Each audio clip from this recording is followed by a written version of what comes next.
Alright, so we just now got everything set up on the table. Basically back here playing with the radio, but we got purple whole peas, we got tomatoes, we got cucumbers, cabbage plants, a little bit of okra, some of Betsy's baked goods, some pumpkins that we just cut. Me and Jace cut them yesterday, ornamental stuff.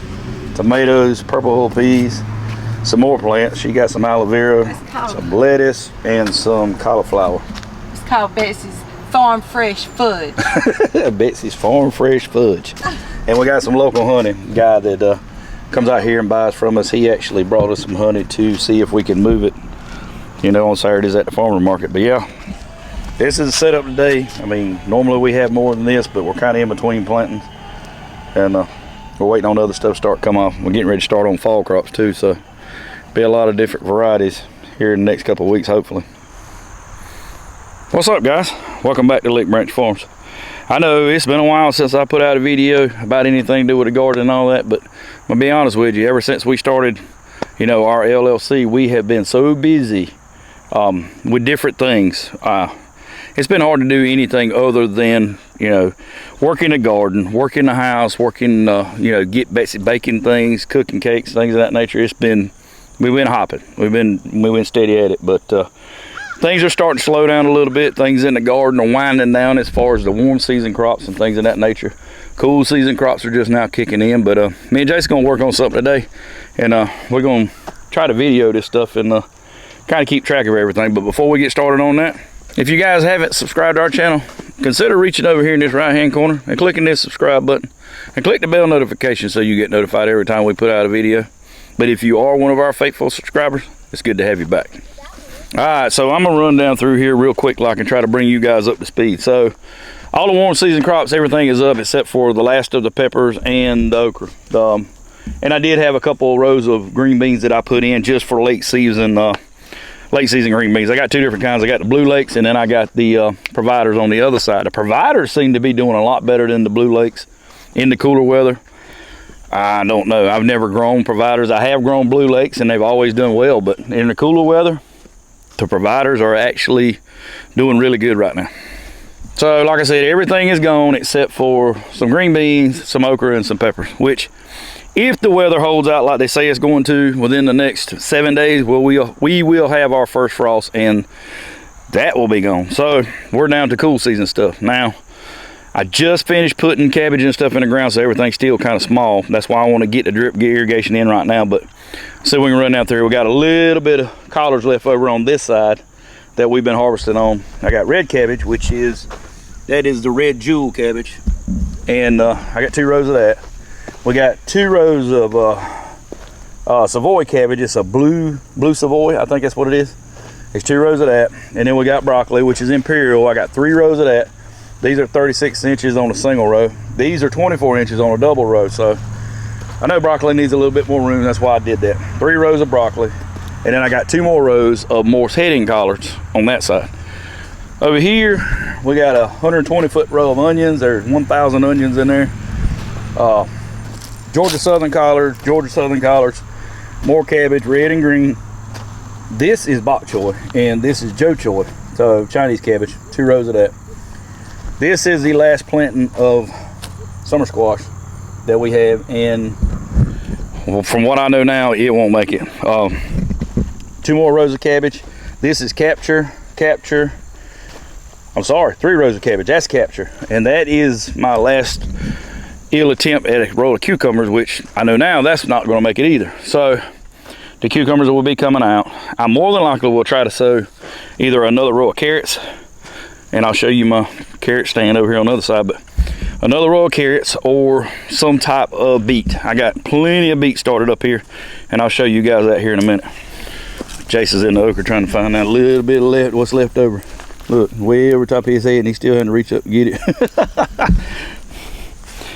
But yeah, we did really good on okra. I got it in the ground late this year. There was a lot of things that happened late because 1, my tractor was down.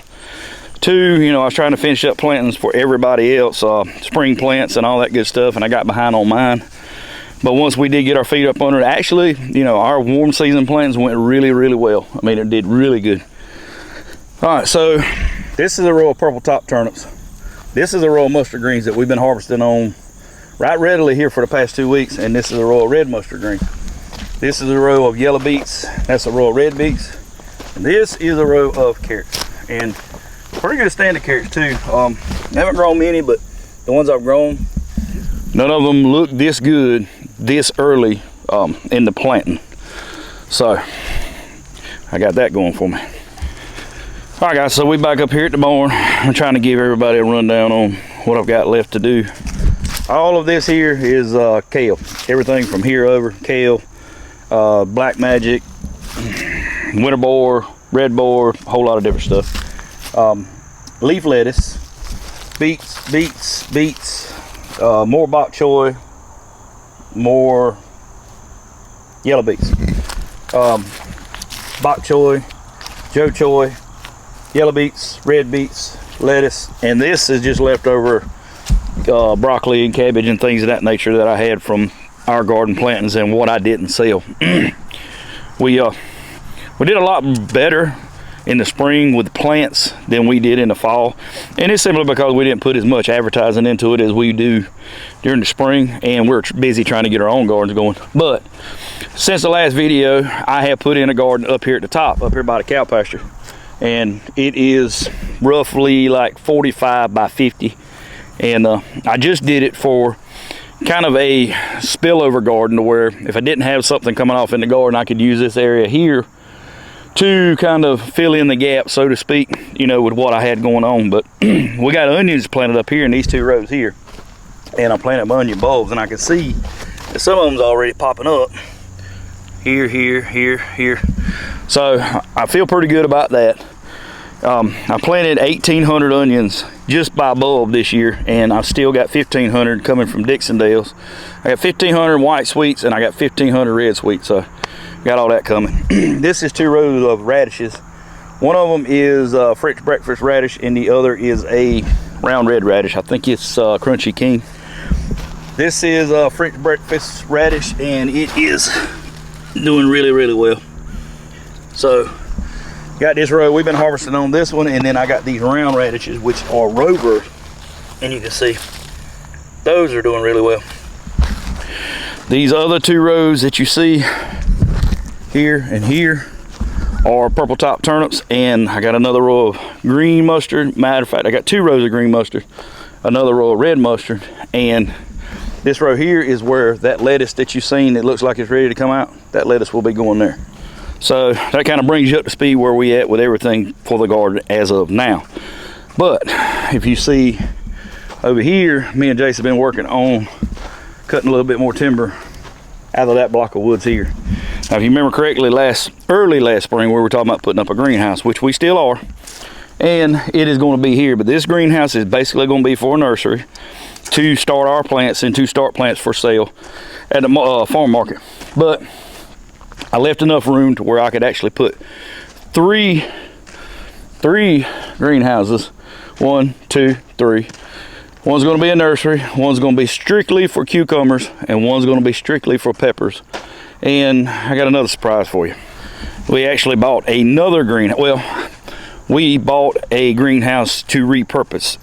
It's used, and I'll put a picture in here so you can kind of get a look at what it looks like now.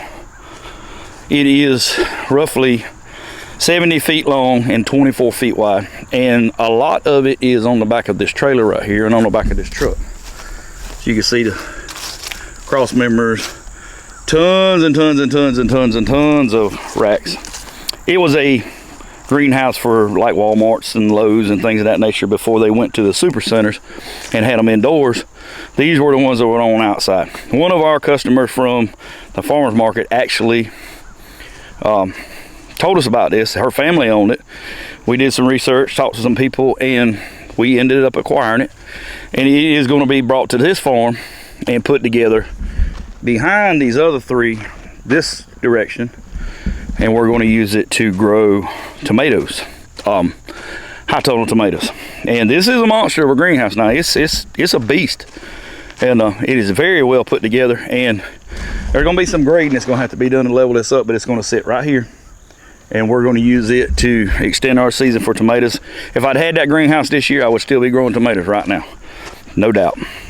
All right, so for what we're going to work on today. So we got this 5/8 drip tape, and it has got emitters every 1 foot. So what we're basically going to do now is hook, you know, all the drip line up and pull it down the row and get everything set, pin it down, and then I'll run the main line, the poly tubing across here, and we'll get everything situated to hook that up. Now, I don't know that we're going to get it all done today. I'll try to video as much of this as I can, but I want to try to get to the end of this so I can hook my fertilizer injector up and start fertilizing these rows. I just planted these last weekend, so they've been in the ground less than 5 days, but every one of them, or none of them, had any like transplant shock.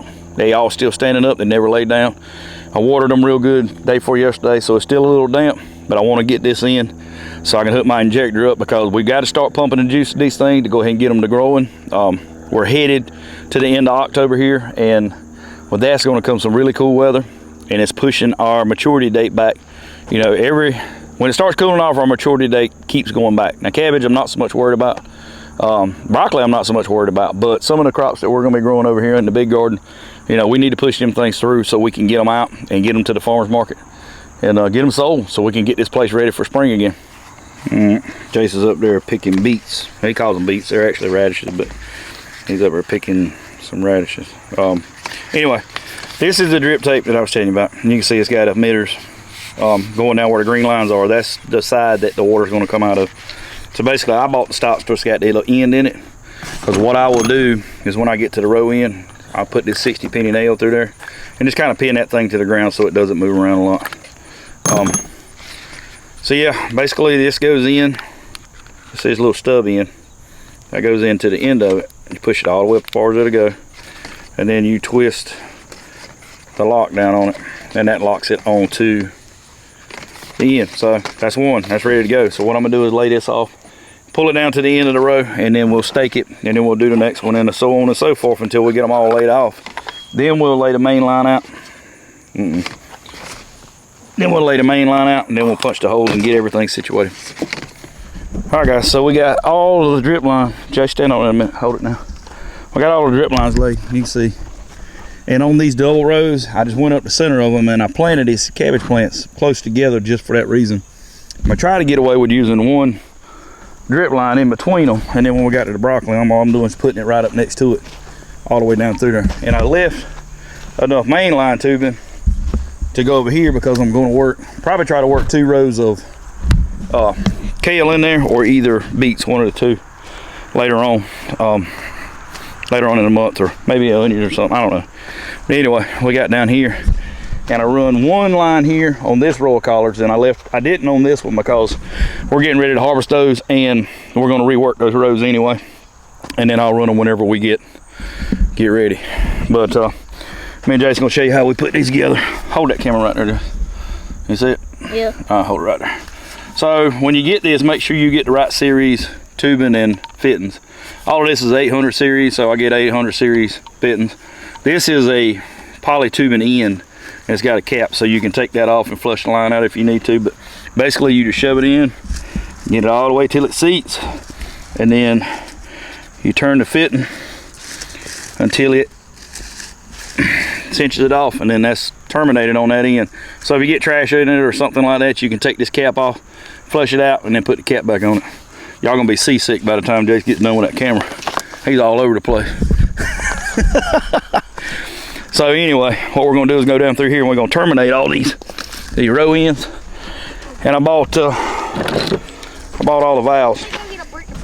No, just stand there and hold it a minute. So we're gonna put a valve in at the beginning of every row to be able to turn these rows off and on. So, you know, as a crop becomes mature and we take it out, we can take this hose off and leave this valve in place, so we don't have to change everything. We can take that one line out, redo the row, put everything back in the ground, and then rerun that same line, and we should be able to do that for every one of these the way we're doing it now. So what we're going to do now is go down through here, and we're going to put the valve in on the beginning, and then we're going to tie it into the main line tubing with this punch tool right here. What is that called? It punches holes in the main line tubing. You insert this in, and then you tighten everything down, and then you're good to go. So we're gonna get started with that. Hopefully we'll get finished up before dark, and we can get water on this dude and check everything for leaks.